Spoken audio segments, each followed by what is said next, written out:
if you're here at this video, then chances are you are trying to figure out if you want to take the company stipend for housing or if you want your company to find housing for you. Either way, let me walk you through this process so you can make a decision and move on to your assignment. Here we go.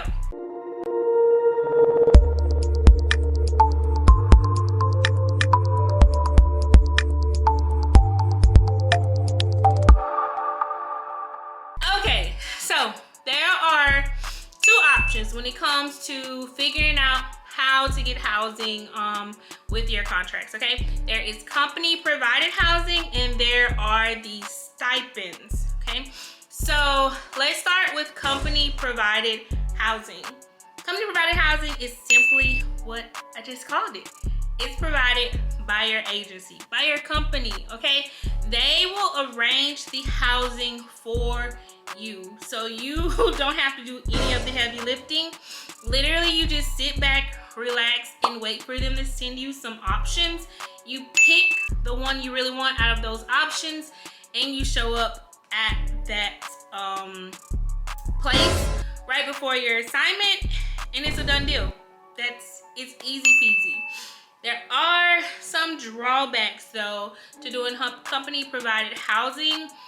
One is that you have limited options. Okay, you don't necessarily get to choose the exact place that you want. So you don't have as much control over the location that you are, how much money you're spending, those types of things. So typically your travel company will send you about 3 options, tell you to pick one out of those 3, and they will make the arrangements for you. So they'll sign a lease, they will set up the utilities, they will go and get it furnished, they will do those things for you. Okay, also another drawback to that is you don't have as much control over when you move in and when you move out. When you're on company provided housing, your company has control. Okay, so they are going to tell you that you can't move in more than 2 days before your start date, so usually the Saturday before your start date, and they're going to want you out of there as soon as possible. So if your last day is Saturday, they're typically going to want you out like the next day, if not that Monday after your last day. So keep that in mind when you're considering company provided housing, that you're gonna have to be one of those people that moves quickly. So if you're someone that likes to get acclimated and needs time to be in the area and just go exploring and figure out your route to work, this may not be a good option for you. Or you may want to just figure out how to negotiate something with your company to arrange for you to have more time moving in before your start date and then more time moving out after your start date. If you do that, it is going to come at a cost, meaning they are going to take that money out of your paycheck. Okay, they're not going to cover those extra days. They're going to actually look to you to pay for those extra days. If you do not like the housing that they pick out for you, it's okay. You can tell them where you want to go, but if it's outside of their allotted budget, then you are gonna once again have to come out of pocket the money for the difference. They're not gonna absorb that cost. Unfortunately, it's kind of what it is on their end. It is all about numbers when it comes to these travel nurse companies. So with your bill rate, they only get a certain amount of money from the bill rate and they allot some to you, and then they take some for their overhead. So the money you're using for housing, they're still using the money that's allotted for you to cover your housing. So in order to pay you a certain amount, they're only going to devote so much to your housing. So that's why they try to stay in that number. And that's kind of the other hiccup of doing company provided housing, because if you don't spend all of it, let's say for example, they allotted $2,000 per month for your housing. They found a place for you for $1,500. That other $500 does not come back to you. It's going to go to your company, if that makes sense. So be mindful of that as well when you are considering company provided housing. But it is an option for those who cannot absorb those upfront costs when it comes to housing, like doing a security deposit. Some places with security deposits can be as much as the first month's rent. So that can be like $1,000 to $2,000. And typically when you're taking your first travel assignment from a staff job, you don't have that much reserve. So you don't really want to come out of pocket that much. And it's okay if you choose company provided housing for that reason. Just know for the next assignment to stash away some extra cash so you can absorb those costs, or have a credit card handy to cover those costs as well. Okay, so that's company provided housing in a nutshell.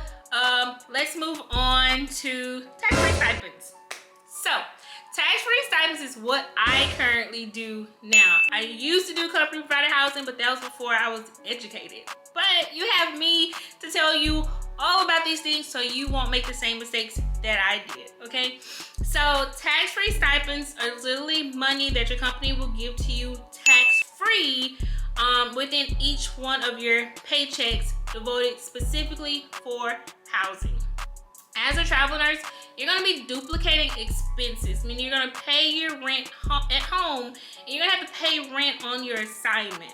Okay, so you get a tax-free stipend to cover the cost of your housing on your assignment.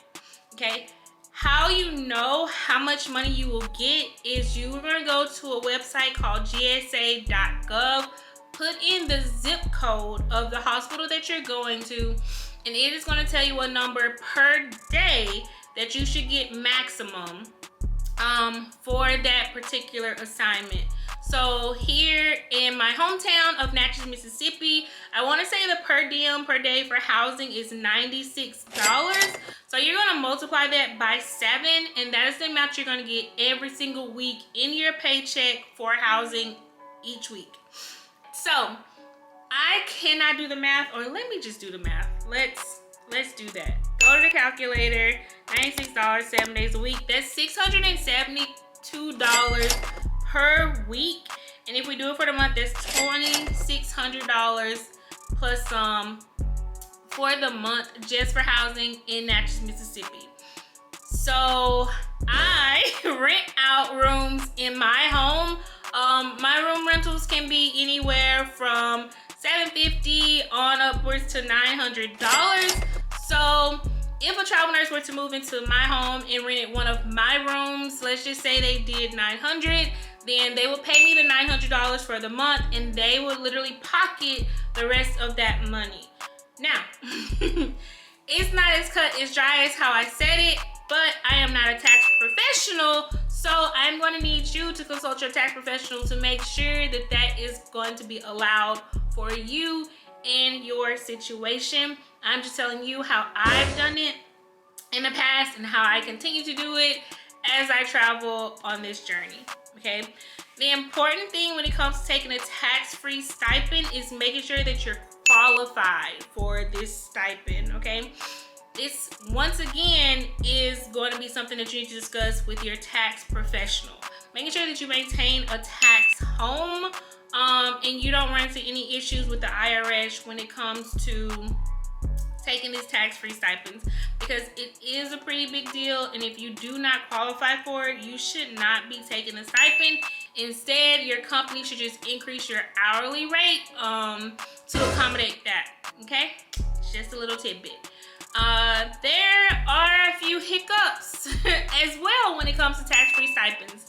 One, it takes time, y'all. It takes so much time finding housing. I cannot tell you the amount of time that I spend between assignments trying to find my housing. Hours. Like, it's the one thing that I do not particularly enjoy, but in order for me to save money, I just do it. Okay, so be mindful of that. There is another video that I have that's discussing the places that I go to find housing options. So just click on that video, check it out, and you will see all the places that I go to when I'm looking for housing at an assignment. Okay, the upfront costs. So security deposit If I'm going to a place that's not furnished or it's just like I'm renting an apartment, then I have to think about utilities getting turned off, paying for furniture to furnish it. Like, all of those costs can quickly add up, so you want to make sure that you have the reserves for those. And if you don't, then I don't recommend you just getting an apartment, like an empty apartment, and then turning on utilities and getting it furnished, okay? But if you do, there are furniture rental places where you can rent furniture in order to have it inside of your new place. Court, C-O-R-T, Furniture is one of those places. I have used them before. They are very reliable. They are who they say they are. So I highly recommend you using them if you go that route of just renting an apartment short term and needing some furniture to furnish it while you're there on assignment. Other people have been handy and they furnish their places with just air mattresses and lawn furniture. Do whatever it is that you gotta do, whatever fits into your budget, your lifestyle. Just make it happen for yourself, okay? The other hiccups when it comes along with doing the stipends is having to deal with the landlords yourself. When you're doing company provided housing, you don't more so have to deal with the landlord as much. So with stipends, it's all on you. They come directly to you. So with any issues with the landlord, you have to deal with them. Try to be professional, because once you tell them you're a travel nurse, they're always going to associate your behavior with travel nurses. So let's not put a bad name out there for the rest of us. Let's keep it professional, tone down the attitude, and just get whatever issues there is resolved, so we can all not have issues in the future when other people are trying to rent from that particular landlord. Okay? Thank you very much. You know what? Stipends are kind of like my go-to for this reason. I get to pocket my money that I don't spend on the housing. I have a lot more control of when I move in and when I move out. If I want to show up 2 weeks before my start date just to be in the city and explore and enjoy the area, I can. If I want to stay a month after I'm done on my assignment and just enjoy the city, I can. Like, if there is no restrictions when it comes to me and my housing and I'm doing stipends, all right? Oh, one thing I forgot when I was talking about company provided housing, if you're taking like a week off from your contract, if you're in company provided housing, they will not pay for that week, okay? You're gonna have to cover that cost or move your stuff out and then move it back in when you come back. So keep that in mind. Let's get back to talking about the stipends.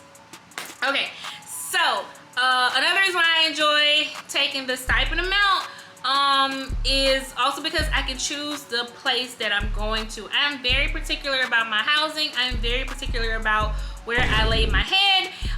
So I need that control over where I am going to. If I pull up to a housing that I found and I do not like it, I am immediately moving out and going somewhere else. I will pay for a hotel while I wait for something to come up, just so I'm comfortable, because when I get off from work and I lay down my head, I don't want to have any worries, no stress at all, because we have enough stress when we are on the clock. I don't need it when I'm off the clock and allegedly supposed to be in my safe space, which is my home during my assignment. So that is all that I'm going to cover in this video. Hopefully you were able to decide if you want to do company housing or if you want to do the stipend. I am definitely going to recommend that you go company housing if you have limited reserves up front to cover any upfront costs. If you do not care particularly about having a lot of control over where you stay, then company provided housing will be the thing for you. However, if you do have lots of reserves to pay for the upfront costs of security deposits and furniture rentals and utilities, and you also want to have that control over where you're staying, the location, how far it is from the hospital, the area that you're in, if you want it to be commutable or not, then you will want to do that stipend, right? Especially if you care about being there for a certain amount of time before and after your assignment. Okay, stipend is the way to go for you. So that is the wrap of this video. I hope you guys learned something and was able to come to a conclusion. If you were not, don't worry, there will be plenty more videos to come. So make sure that you like this video, subscribe to my channel, and leave a comment down below if you have any questions at all, and I'll be sure to answer them, okay? I will see you guys on the next one.